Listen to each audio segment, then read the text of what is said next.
This session is about science journalism and the features of science journalism. What is the public understanding of science, or what is our understanding and concepts around science, common sense journalism.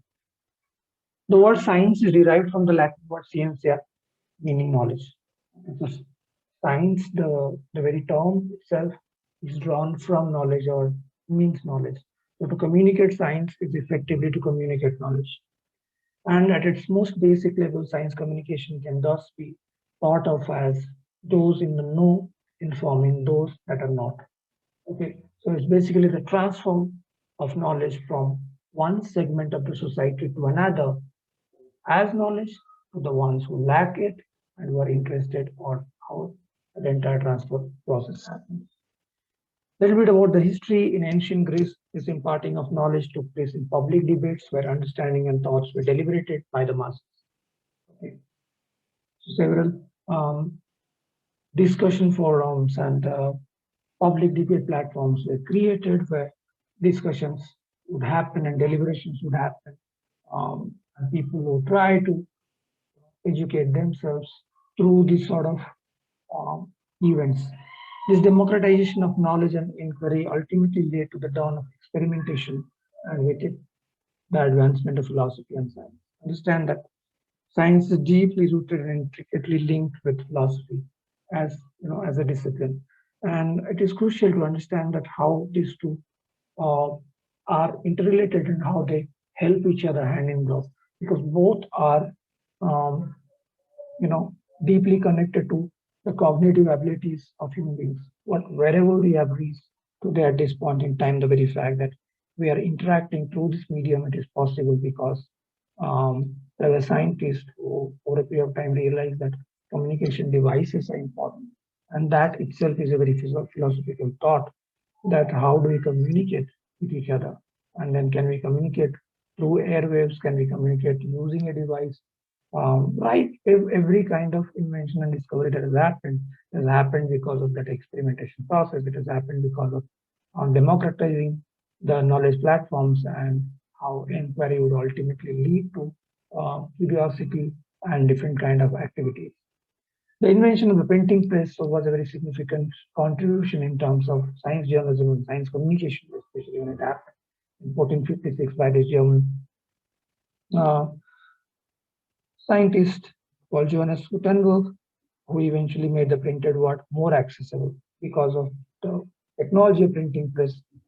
Information was not anymore restricted to handful of scriptures or stones, or was not restricted to one particular society, so to say. The printed word made knowledge more accessible, meaning that knowledge could easily spread. Yet, despite the ensuing scientific revolution that the printing press sparked, it wasn't until much later that scientists began to consider the responsibility to communicate knowledge to the general public. So it's post-industrialization that over a period of time, the scientists realized that they must act upon and try to pass on the information and the knowledge that they have to the general public, so that the general public also gets some sort of a basic informational idea, or an entry point into that universe of thought, speech, actions that could also inspire them to take up science, both from a reporting point of view, write and report about science, as well as try to engage as much as they can beyond the rudimentary level of understanding what scientific phenomena is. The first generation of science communication centered on the deficit approach. It means that it aimed at filling the gaps that the knowledge of general public had. Okay, the gap between the scientists, scientific experiments, and that world of knowledge, and wherever the general public were in terms of their level of ignorance. The second generation approach favored a more two-way dialogue in which the scientists engaged the general public, and in which the general public began to have an influence in informing scientific practice and policies. How did that happen? It is interesting that the general public, once they had basic understanding of what this information is about, also started thinking, and their thought process and their basic experimentation, whatever they did, had a larger impact or influence on the ongoing scientific journeys and the practices and the policies. And so it became a two-way process. It was both in terms of creation and feedback. It followed that sort of a cyclical order. Currently, which is the third generation, the approach is to continue this two-way dialogue, but also transfer greater ownership to the general public. So the IP, the intellectual property, is no more just restricted with the scientists or the people who come from the world of technology, but it also started gaining momentum um, with the public understanding of knowledge and science. And the general public were given a little bit of prominence, which was not there in the case of the second generation approach. They have certain value system, they have a certain knowledge system, and how that knowledge system could be used or could come useful or come handy in the development of science and scientific inquiry, developments and proceedings. So when that recognition happened, the general public's understanding of science also gathered uh, more traction. There is an obligation of scientists to communicate their research to the rest of the society. So whatever they're doing, like for example, we might not exactly know how this process of COVID vaccination experiments happened, but then basic idea that okay, there is a pandemic and there's a virus and there are a handful of scientists all across the world who are working towards the development of vaccine or an antidote become significant. And those who are a little more keen, they can go on to different websites and start reading about it. So for the general public to satiate their curiosity, there is some sort of an information about the scientific advances, about the kind of development that happened in the scientific world. And what happens is when people lack that understanding, there is also a gap, and that gap just widened. And over a period of time, that because of thanks to technology and access to technology, that gap has been reduced to quite an extent. It's not fully gone. Still a lot of significant sizable amount of population who are yet to understand what is happening or what science is doing. They still go by superstitions. They still go by very rudimentary ways of looking at things, which is rather orthodox rather than being rational. So to rationalize this sort of experiments, to rationalize what scientific inquiry is all about, it is important that there should be a two-way dialogue in the process. And the more people have a better understanding of what science is doing, they can also simultaneously stay inspired and try to communicate, try to engage, try to put in their effort in order to create a larger dialogue or a framework where more things could be communicated than just one. After all, it is largely that access that funds much of the research that is carried out, especially when researchers happen in the public context or happens in public institutions. Those research projects are funded by people like you and me or our parents who pay taxes. So there is a direct relationship between the kind of work they can do because of the kind of funds we are selling out. So it is important that we also need to know. It is also ignorant and arrogant to assume that scientists alone have all the answers, and historically there have been numerous examples. The members of the general public significantly contributed towards scientific understanding.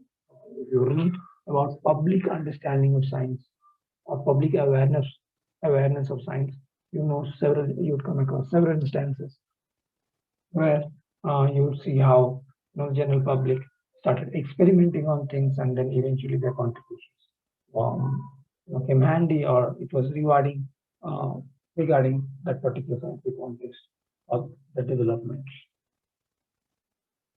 Okay. Why, when, how to engage with the media. Okay, so what it means is basically now we moved from basic understanding of what science communication is or science journalism is to how it is done and what is the process. The means by which we communicate our science to stakeholders are the various media. Who are the stakeholders? The stakeholders are you and me, the common public, people who consume. Okay, and we do so through various media, okay, through newspapers, magazines, journals, television, radio, internet, all those things that we are a part of and we use. Depending on the group or individual with whom we may wish to convey the knowledge, different forms of media or method to communication uh, becomes relevant. Okay, so whether you want to do it over a television set, whether you want to write it to a research article, it depends. In academic circles, peer-reviewed journals and scientific conference presentations may be the most obvious media for this relatively closed audience. Okay, that becomes a very crucial sort of an exercise which is far more intellectually engaging. That's why I say that, especially this happens in academic circles where you have to write your research findings, you write about your research findings, and when we say peer-reviewed journals means you write something and your content is reviewed by your contemporaries or compatriots within the field. So, for example, if I'm writing about nanoscience, people who specialize in nanoscience are going to look at my research paper and see what are the findings, whether my research has been authentic, or whether it has been done in the right way, and how it is contributing going forward, how it is contributing to the uh, to the, to the literary world, um, as far as science.com is concerned. But that is a closed audience. What is important is to bring our science to the attention of a wider audience that includes general public and how to use science to inspire and empower more people. So when you're writing, try to simplify. I spoke about it in the sports journalism section as well. I'm talking about science.com. Try and understand the value of write or doing simple writing. You know a lot, great. But a lot of people do not know, and our job is to communicate.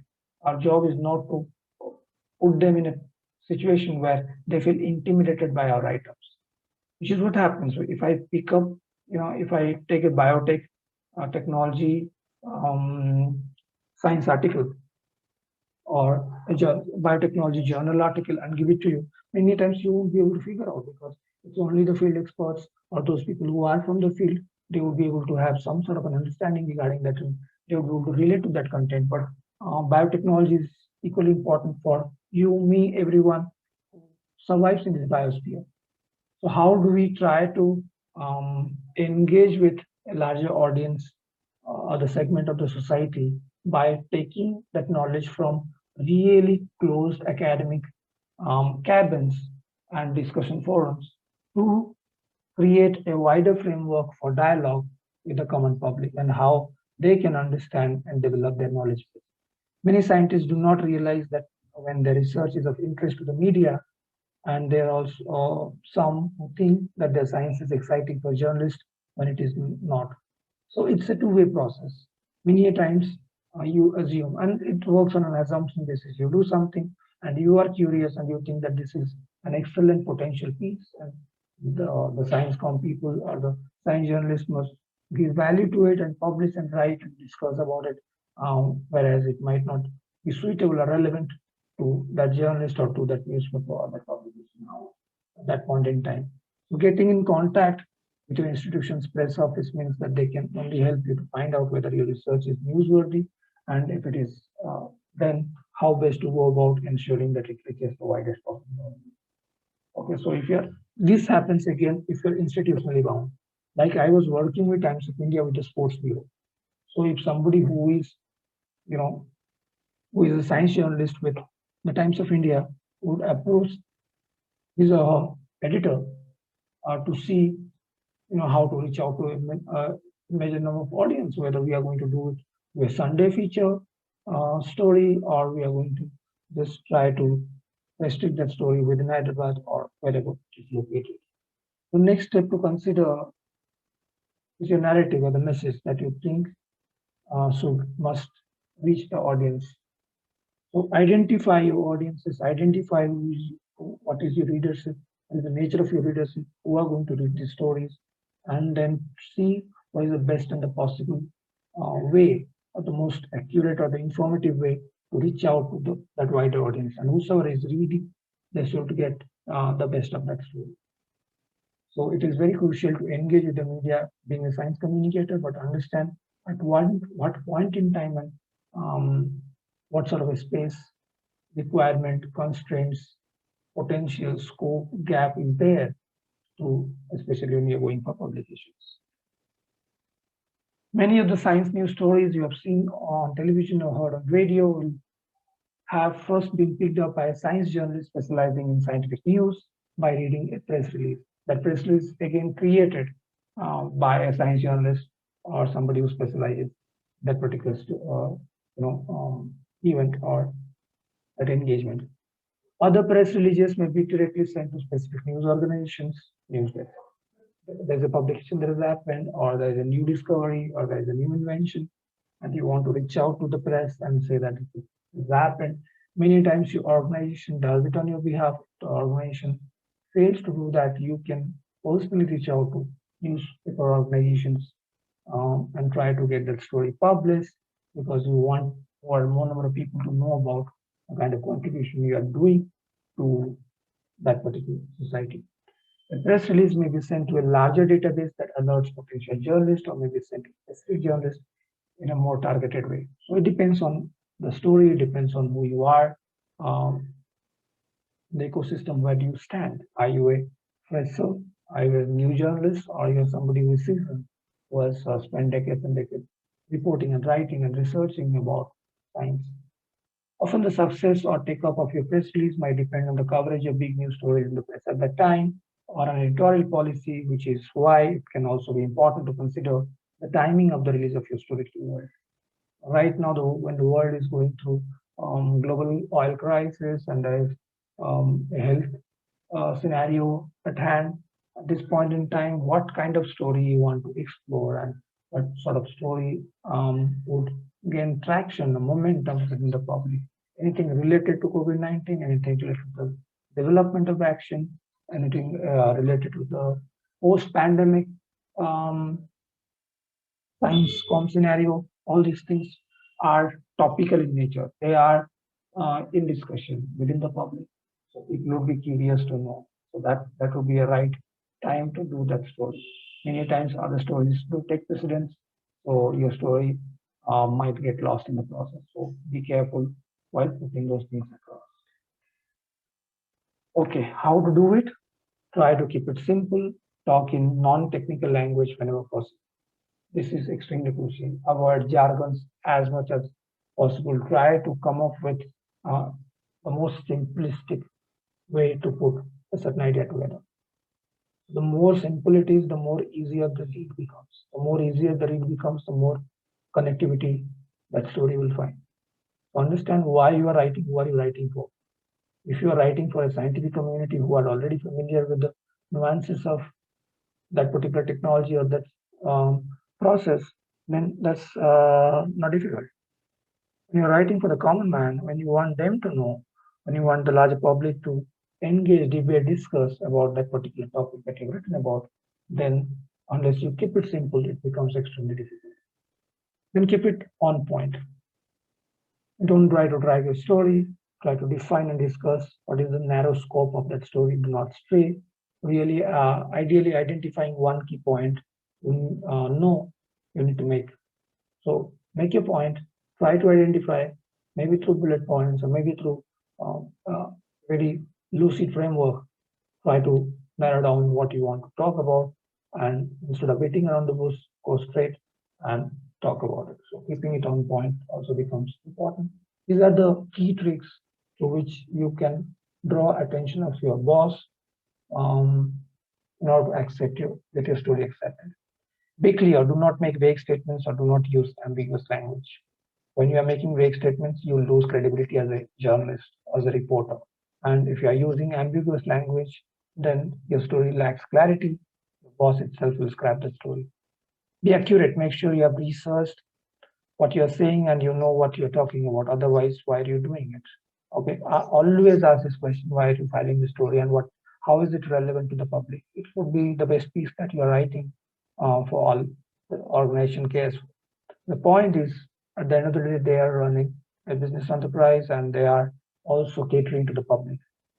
So unless your story is informative and engaging enough, your boss should not publish it. Okay, so what are you talking about, and whether you have what sort of things you have to say in that particular story.